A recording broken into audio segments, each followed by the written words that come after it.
Hi everyone, it is me, Sailor Venus, Mina here, and today I'm going to talk about something that always comes up in Sailor Moon a lot. Why is Sailor Moon and the Power Rangers or the Might Keepers, why are there so many things that are the same between them, but then there are things that are not the same about them? And I know the first thing the folks will bring up that are not the same between them is that one is a live show, or at least filmed live, and the other one is a live drawing show, Drawland, which is true, but that wouldn't be the only thing that would make them unlike. Well, another unlikeness is that when we fight Fiends of the Week, or whatever you want to call them, you know, once we beat them, that's it. There isn't another. They don't grow and become big, and we don't have to get a fighting tool or whatever you want to call it and fight them, and then it be over. Um, but there are so many things between, or at least between the shows that are the same. If you would take the first show, Mighty Morphin Power Rangers and Mighty Shifting Might Keepers, you would see that it does share a lot the same with the first following of Sailor Moon. In some ways it does. Like with Queen Beryl and Rita Repulsa, both of them behave almost the same way in some ways. But it is true, but no, it's not far out there to say that Rita Repulsa is Queen Beryl's daughter. Then, if you want to overlook Queen Beryl and Rita Repulsa and them both being what they did, how can you overlook Darien, King Endymion, Kingling Darien, King Darien, King Endymion, Tuxedo Mask, or Evening Wear, Hyde? How can you overlook him getting brainwashed the same way that Tommy Oliver was first brainwashed when he first became the Green Ranger, the Green Keeper?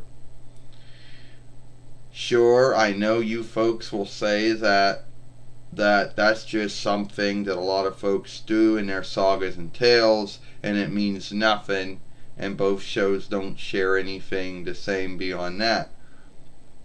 Then once we get into Zordon and Queen Serenity, them both knowing spellcraft of some kind, and both known for casting fiends away. Yeah, Zordon is known or has been thanked for his dealings with Ivan Ooze and Master Bao and Lord Zed and Rita Repulsa, casting them away, while casting Ivan Ooze away and Rita Repulsa away before being himself put into a time hole spell.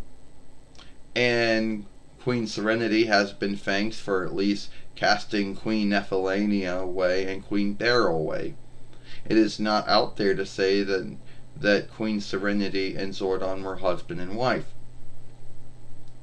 Now, you might overlook those things and say that that a lot of shows have folks who know some kind of spellcraft of some kind. And there are a lot of shows like that. So you could probably overlook that and say there's no way that they both shared that.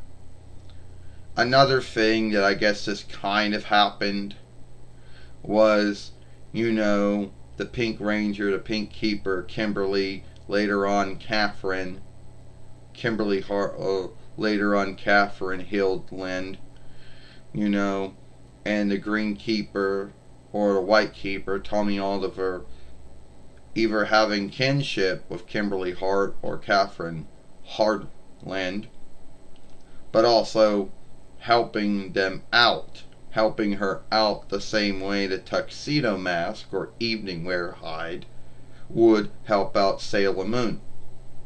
Now, you might say that that's just something that a lot of folks offshoot into their shows or films or plays or books. So you might say it's not something that's the same, but it was one of many things that the show does have that's the same. another thing that a lot of folks tend to overlook or don't know unless someone learns it for themselves, that Nako Takaguchi was a follower of Overteam growing up. I don't know if she still is, but I know at one time she was, and that was what gave her the thought about starting Sailor Moon. Well, first, truth is, my book Sailor V got started, and then Sailor Moon was started after that, and everything was bonded together.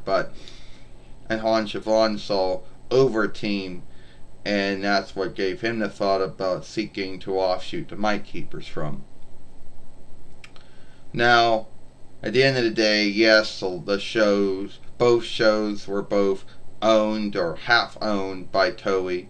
Toei half owning Sailor Moon with Nako Takaguchi, Toei owning Overteam, and having a lease deal and a working deal with then Siobhan, then Disney, then Siobhan, and then Hasbro when it came to the Might Keepers. But at the end of the day, yeah, a lot of show does have some things that are the same. Before I end this film, we talk about some of the other ones. Like, a big thing about bringing up about how both Amy and Billy are highly wise. Both clothe themselves in blue.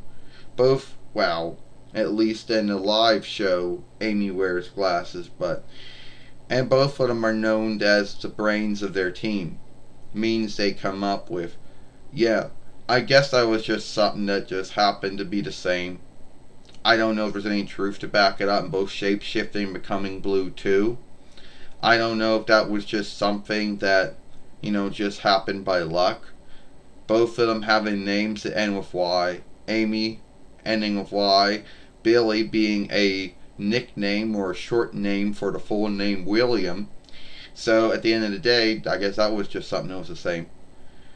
Now someone else already made film way back talking about the things that both shows shared at the same and things that are not the same.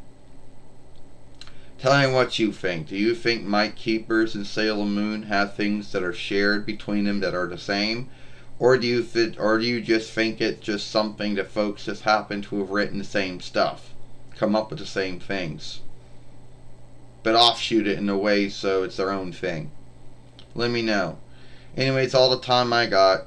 If you like this film, follow me over here at Sailor Moon for Life. Watch the last film we made yesterday over here with Sailor Jupiter Lita, when we thought Omega Lighting was going to work on our lighting, but that did not. I'm Sailor Venus, Mina, and I hope you like this film. Bye.